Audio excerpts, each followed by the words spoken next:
Friends అందరికీ నమస్కారం. Friends AP రాష్ట్ర వ్యాప్తంగా కూడా ఎలాంటి స్థలాలు ఉన్న వారికి చంద్రబాబు శుభవార్త చెప్పారు. దానికి సంబంధించిన డీటెయిల్స్ తెలుసుకుందాము. వీడియో పూర్తిగా చూడండి. అలాగే తప్పకుండా ఒక లైక్ చేయండి. మరిన్ని అప్డేట్స్ కోసం ఛానల్ని సబ్స్క్రైబ్ చేసుకోండి. ఇక వివరాల్లోకి వెళ్ళిపోదాము. ఆంధ్రప్రదేశ్ ప్రజలకు ముఖ్యమంత్రి నారా చంద్రబాబు నాయుడు తీపి కబురు వినిపించారు. రెవెన్యూ శాఖపై బుధవారం నాడు సమీక్ష నిర్వహించిన చంద్రబాబు పలు ముఖ్యమైన నిర్ణయాలు తీసుకున్నారు. రాష్ట్రంలోని 75 లక్షల పేద కుటుంబాలకు ఉపయోగపడేలాగా పలు నిర్ణయాలు తీసుకున్నారు. ఇందులో భాగంగా 2027 మార్చి నెల నాటికి 1.12 కోట్ల పట్టాదారు పాస్ పుస్తకాలు పంపిణీ చేయాలని ముఖ్యమంత్రి చంద్రబాబు అధికారులను ఆదేశించారు. ఇక రాష్ట్రంలోని 137,000 ఎకరాల విలేజ్ సర్వీస్ ఇనాం భూములను మొత్తం 137,000 ఎకరాలు ఉందంటున్నారు. ఇలాంటి ఈ విలేజ్ సర్వీస్ ఇనాం భూములను 22A జాబితా నుంచి తొలగించాలని అధికారులను ఆదేశించారు. నిజాన్ని చూస్తే 22A అనేది నిషేధించిన భూముల కింద వస్తుంది. ఆ జాబితా నుంచి తొలగించాలని చెప్పి అధికారులను ఆదేశించారు. మరో 1,00,000 ఎకరాలకు ఇతర సర్వీస్ ఇనాం భూములను కూడా ఈ జాబితా నుంచి తొలగించాలని చంద్రబాబు ఇందుకోసం కొత్త చట్టం తేవాలని సూచించారు.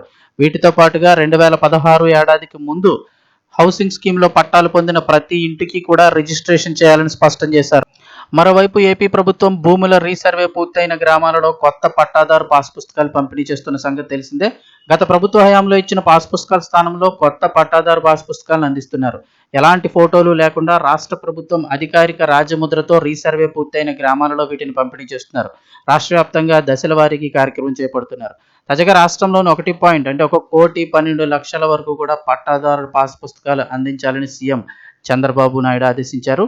మరోవైపు రోడ్లు, భవనాలు, రవాణా శాఖలపై కూడా సీఎం చంద్రబాబు సమీక్ష నిర్వహించారు. రాష్ట్రంలోని రహదారుల నిర్వహణ, గుంతలు లేని రహదారులు, అలాగే ఎలక్ట్రికల్ బస్సుల వినియోగంపై కూడా ఆయన చర్చించారు. అలాగే ప్రపంచ బ్యాంకు ప్రతినిధులతో భేటీ అయ్యారు. మరోవైపు ప్రపంచ బ్యాంకు ప్రతినిధుల బృందంతో ముఖ్యమంత్రి చంద్రబాబు నాయుడు బుధవారం నాడు సమావేశమయ్యారు. సచివాలయంలో ఈ భేటీ జరిగింది. ఈ సందర్భంగా అమరావతి నిర్మాణ పనులపై చర్చించారు.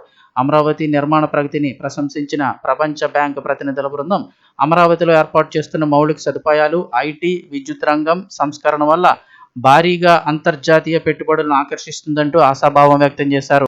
రాష్ట్రానికి అమరావతి గ్రోత్ ఇంజన్గా మారుతుందని, మౌలిక సదుపాయాల అభివృద్ధితో వాణిజ్య కార్యకలాపాలకు అమరావతి కేంద్రంగా మారుతుందని ప్రపంచ బ్యాంకు ప్రతినిధుల బృందం ఆశాభావం వ్యక్తం చేసింది.